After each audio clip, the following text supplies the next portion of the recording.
our daily lives, it can seem nearly impossible to establish any sort of routine.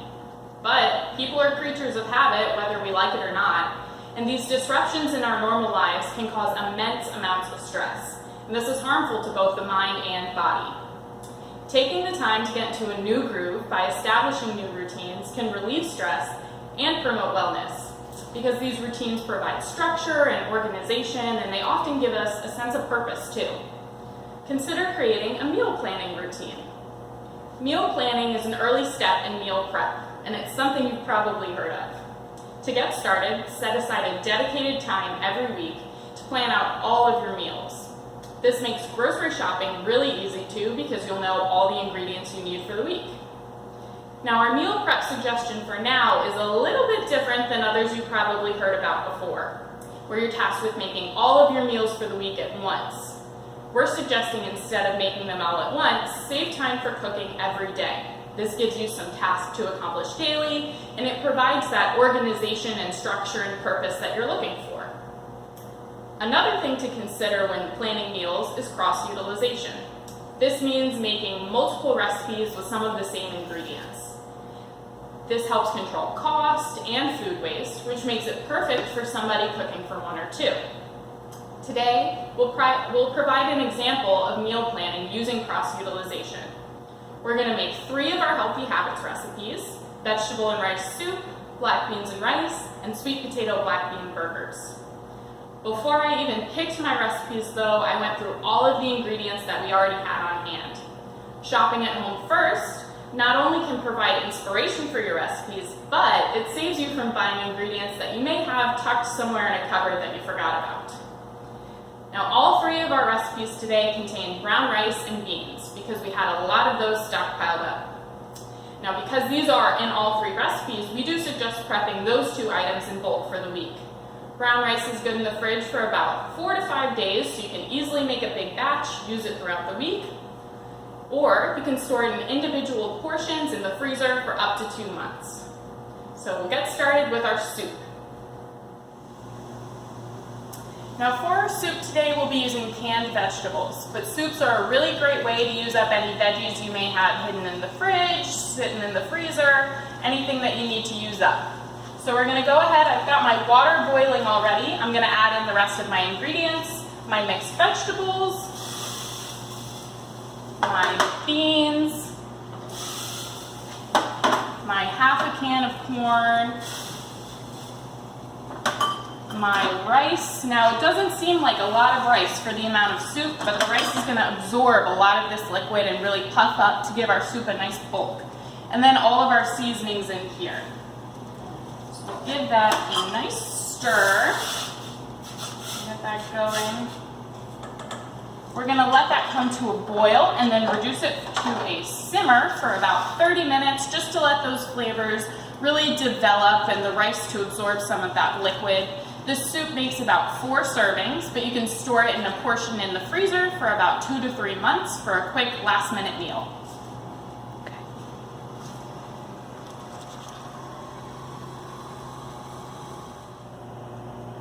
So now we're going to move on to our black beans and rice. I've got my pan preheating here with some olive oil. We're going to add in our black beans and our corn. And try to heat down just a little bit. We're going to add in our seasonings as well here. By adding in the seasonings here, we allow the flavors to really start to pop. We'll get that all nice and mixed together. Then, once that's all incorporated, we'll add in our tomatoes. Now, normally for all of our recipes, we drain them from their canning liquid, just because there's oftentimes hidden salt or sugar in there. But for tomatoes, oftentimes that canning liquid contains a bunch of flavor. So for this recipe, we will be using the canning liquid. So we'll add that right in there. And then we'll add in our rice as well. Give that a quick mix. We're going to let this cook for about 5 to 10 minutes, just until the rice starts to absorb some of that cooking liquid. This recipe also makes about 4 servings. It's a really great side dish for items like chicken or fish or eggs. You could also use it as a taco filling or a burrito filling, anything like that. It'll be good in the fridge for about 4 to 5 days, so you can use it a couple different ways throughout the week.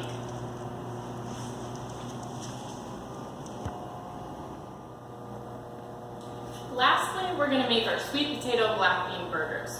We're going to use canned sweet potatoes for these because they are super user-friendly. They're already cooked. All you have to do is drain them out of that canning syrup, give them a good thorough rinse, and mash them up. But you could easily swap that out for some fresh cooked sweet potatoes, about 2 cups worth. So I went ahead, I got my sweet potatoes ready, and I put them in a bowl with our black beans and our rice, and I went ahead and mashed them. As you can see, the sweet potatoes fully mashed in there, but you can still see those bits of black bean and bits of rice. That's going to vary up the texture of our burger, make it a little more interesting to eat. I also went ahead and in a blender or a food processor, you're going to want to blend your oats with all of your seasonings. It's going to create this really nice flavorful powder that's going to bind our burger together. So we're going to dump that right in there and get it all mixed together. Make sure you get it nice and incorporated so there are no dry bits hiding in the middle of your burgers. And then we're going to form our burger patties. So this recipe makes about 6 larger burgers, or you could easily make 12 slider patties and use them throughout the week in different ways. Now we've got that nice and mixed in there. I'm going to go ahead and reach right in there to form our patties. Get a nice handful there, and just start by rolling it in a ball and slowly start to press it outwards with your hands. And of course, these don't have to look perfect. You're just cooking at home, looking to make a tasty meal. You're looking for something roughly about this size. Make the rest of those. You're going to toast these in a nice hot pan with some olive oil for about 4 minutes or so per side, a little bit less if you're making the slider patties. You're just looking for a nice toasty brown color here.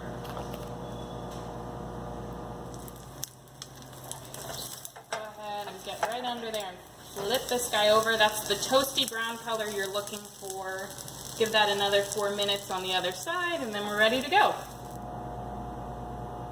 So here we have our finished products. We've got our veggie rice soup here, our black beans and rice, and our sweet potato black bean burgers. I hope today's segment has inspired you to get creative with your recipes and invested in your meal times. You can find all of our featured Healthy Habits recipes on our website. Do you have any favorite ingredients that you like to use in different recipes? Let us know in the comments below. We'd love to hear from you. Thank you.